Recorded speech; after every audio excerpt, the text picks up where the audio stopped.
Hey everybody, it's your boy William Bowser, and I'm starting this little series where I start to ask some questions and give my perspective on the answers for those questions. Okay, so today's question: have you ever listened to a song, well, your song more or less, and this is to the artist, just to let everybody know, this is to the artist, but the question is for the community.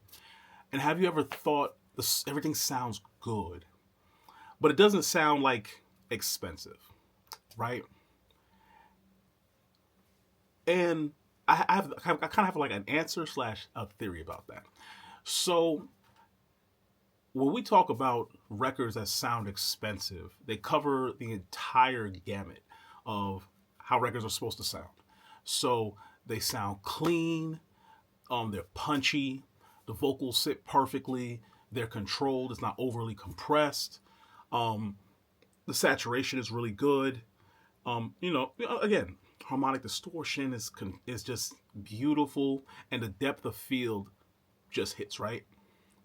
But ultimately, it comes down to because it's detail and control.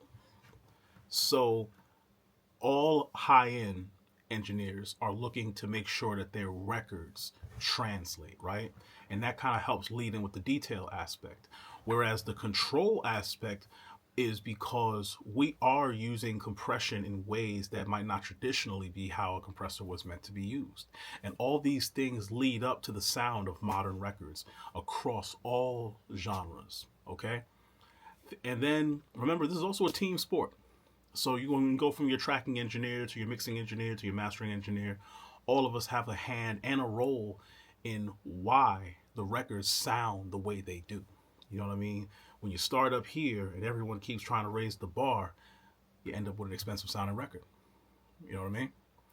But again, that's just my take. I would love to hear your guys' take in the rest of the community. So I'm gonna be doing these like a couple times a week. All right, just to kind of give you the heads up. So it's the first of many. Let me see what you got.